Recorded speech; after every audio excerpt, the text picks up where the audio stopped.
Y'all know what it is. Jay Williams, Let's Live Life, and we're back.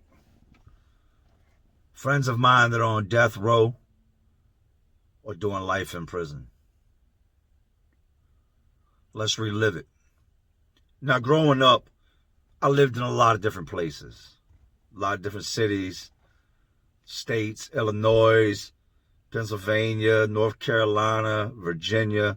I bounced around. When I was younger, I stayed in trouble. So if I had family in one state, that's where I go. If I had friends that lived in another state, that's where I go. And I'd always find trouble once I got there as well. Well, in bouncing around, going to inner city schools, detention centers, you're going to meet a lot of different people. You're going to make friends with a lot of different people when you're younger. And I did.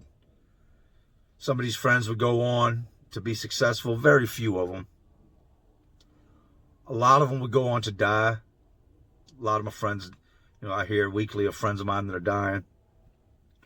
Mostly overdoses. At one point, most of my friends were dying from being murdered, but now it's more of them are dying from overdosing than anything. And a lot of them would go on to go to prison. Some of them would go for the first time and never come home. Today, I'm going to tell you one of those stories.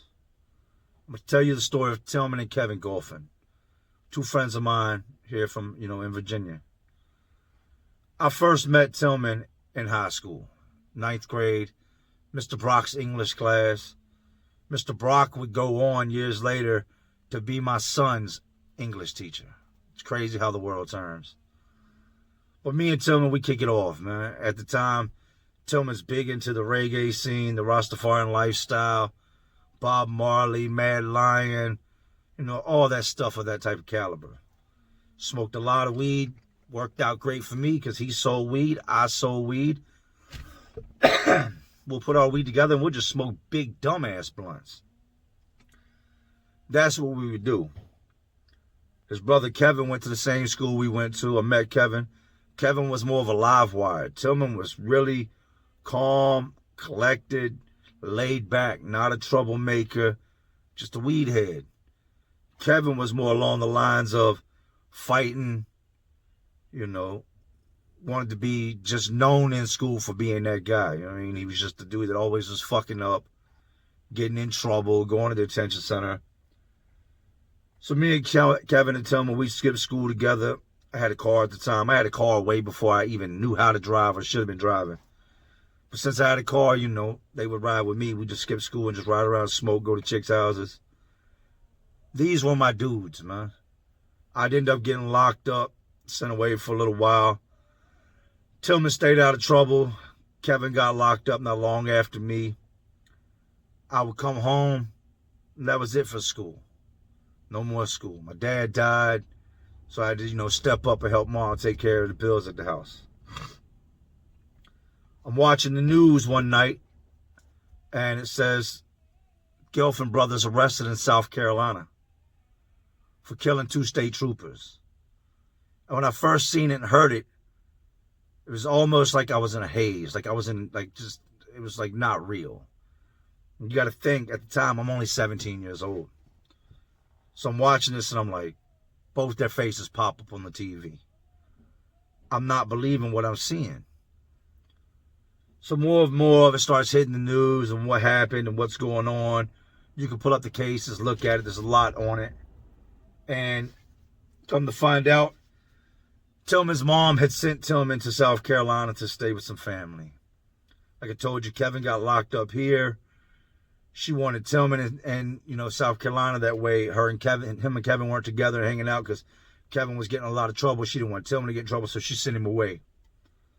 Not long after Kevin got out, Kevin tried to board a Greyhound bus with 2 ounces of weed. They confiscated his bags. Drug dogs hit on it. He slid away from them, got on the bus, made his way to South Carolina. Gets to South Carolina, Tilman, which is his brother, and their cousin that lives up there, pick Kevin up from the bus station. They go by their grandfather's house. Grandfather's not home.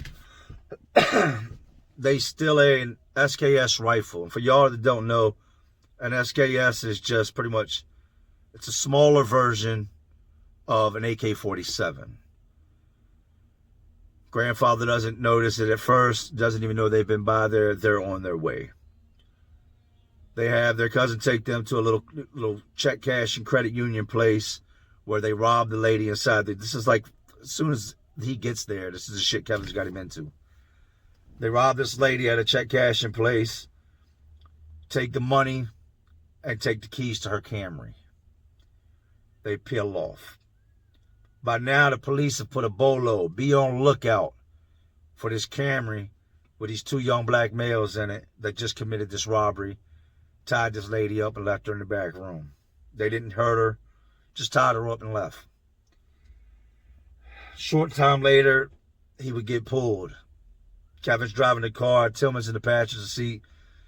Kevin passed the state trooper. He ain't got no seatbelt on, so they initiate the stop. He pulls over. They come up to the car. Kevin ain't got no ID, no nothing on him. Tilman's got a license. They're brothers. They look similar at the time, so he gives them Tilman's license. They tell him, go ahead, get out the car, walk up here and sit in, the passenger seat of the cruiser as I run your stuff. They were just going to give him a ticket. Meanwhile, while he's in the process, telling him, I'm giving you this ticket for not having a seatbelt on, slow down, blah, blah, blah. Where's your insurance, registration? It's a friend's car. I don't know what none of that's at. I can't find it. All this is going on. Tilman's sitting in the car, and there's this SKS assault rifle laying in the back seat covered up with clothes. About that time, it comes back that the car is stolen and that it was used, it's part of a robbery from somewhere else. The cop radios in for backup. Another cop shows up, walks up, talks to Tilman, goes up and starts getting Kevin out the car. Kevin starts struggling. Another officer had walked back to where, it was only two of them, had walked back to where Tilman was to check on him again. Kevin gets to struggling with the cops. Gets to struggling. They pull the mace out and they mace Kevin. Kevin is on the ground screaming, fighting this cop. And what he did, what I'm going to say next, I don't agree with, but I understand being scared and just wanting to get away. But it doesn't make what happened okay. Kevin rumbles this cop. He is on the ground. The cop's trying to cuff him. He's deployed the pepper spray and all that. And Kevin is, the other cop that's back here with Tilman, takes off towards Kevin to help the officer. As he gets closer, you hear shots ring out. Da, da, da, da, da, da, da. Tilman grabs the SKS from the back seat of the Camry and opens fire, lighting the first officer up. Kevin pulls the second cop's gun out of his holster. Kevin fires on him. Tilman fires on him. Kill both these state troopers right there on the side of the road. They run back to the Camry, get in, take off. Now they've got the one cop's gun. They've still got the SKS. And a dude in a Jeep Cherokee happened to be riding by, and this is when cell phones just came out. You had to have money to have a cell phone. Dude sees what's going on, sees the two officers down, calls the police, tells them, this is the car you're looking for, this is the license plates. I'm following the car now. He keeps following them, and they can tell he's behind them. He gets off on one exit ramp thinking he would end up behind them, and he ends up coming out right in front of them. They pull up beside of him, and Tilman takes the gun, points it at him, clicks, and the gun jams. He was going to shoot the dude that was following him. Wouldn't be long after this, they get caught. One's 17, Kevin's 17 at the time, Tilman's 19. Now they got both these dudes locked up. Capital murder, 2 police officers, high-speed chase. It's a no-brainer. You're never coming home. You just killed 2 cops. They would go to trial, and both of them would be given the death penalty. Kevin eventually was taken off of death row because of how old he was at the time of being sentenced. They gave him life in prison. Still to this day, this was 1997. 23 years later, and Tilman is still sitting on death row. As I've been talking, I've been showing y'all pictures and little clips and stuff. So you see how these young boys went from being boys to being old men. These were dudes that I knew Kevin would fight. Tilman was never the fighter type. But Tilman was the type that he was his brother's keeper and he would keep Kevin safe by all means necessary. I've never spoken to him again. I think about it from time to time because they were my dudes, man. I'm not going to sit here and say they were good people because a lot of people could argue that. I'm sure the officers that, left behind families, I'm sure their families would argue that. The guys I knew were good guys. This goes to show you that all it takes is a moment, a split second of bad decision making to ruin a whole lot of people's lives and to change everything the world ever thought about you. Your legacy, who you were, how you were remembered by your mom, society, your friends, all that is forever changed by just a couple bad decisions. I'm not going to say if Tilman was influenced by Kevin, Kevin was influenced by Tilman. I wasn't there. Y'all can read it. I know the facts. Y'all know. I know that when they were my homeboys, when I kicked it with them, never in a million years would I have imagined something like this would have happened. So I told y'all when I seen it on the news, it completely blew my mind that they murdered 2 cops. Like, open fire on them with an assault rifle and then the cop's gun that was dead.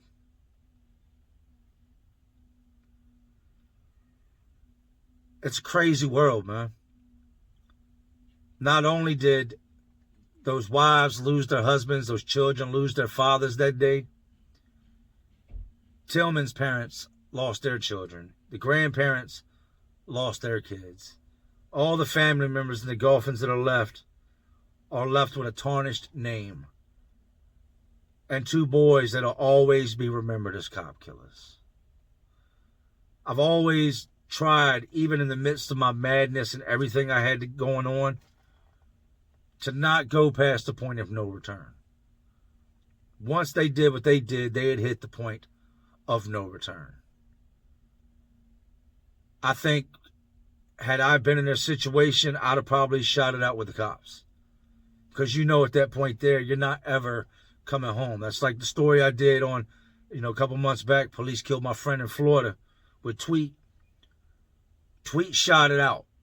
Tweet banged out with the cops and they killed him down Florida because Tweet knew that once he got to prison, he was never coming home. I've seen what happens to guys that go to prison and become really old. It's not pretty. Aside from being forgotten about by the world, you start to get stereotyped because of your age. Oh, he's an old white man. He's got to be a child molester because that's what everybody thinks, chomos are. They're all old white guys. That's what everybody thinks. Well, that couldn't be, any further from the truth. You start to end up with medical conditions that aren't being treated. Your family dies off or forgets about you. You wake up one day realizing you're going to die in this place and you're going to die alone. Now, I hope that the people watching this video play this back and think about everything I said. It only takes a split second to ruin everybody's life and to lose your own. Think before you act. There's no reason you should be running around with a gun with bad intent. There's no reason unless you are in the midst of being killed or somebody's trying to kill you or someone you love that you should take another life. We got to be smarter, people. The penitentiaries are packed for a reason. And it's not because everybody sitting in there is innocent. Maybe 1%, if not half of that, is innocent. And the rest of everybody else didn't think before they acted. They're trying to pass a law now to get Tilman off of death row. Several times its laws have gone into effect. He's been pulled from death row. Then the law will get shot down and he'll be put right back on. Right now, he's scheduled to die because of something he did as a teen. Being young, being a teenager, does not give you the right, the power, none of that to do what you want. They will smoke your boots in court. They will try you as an adult. They will send you away. You will never, ever come home again. 23 years on death row. And still waiting to die. The Golphin brothers, man. But anyway, man, it's a crazy story. I just want to share this with y'all. I might do some more, depending on if y'all like them or not. I've got a lot of dudes I know that committed murders, that are doing life. A couple different dudes I know that are on death row. But it's a crazy world we live in.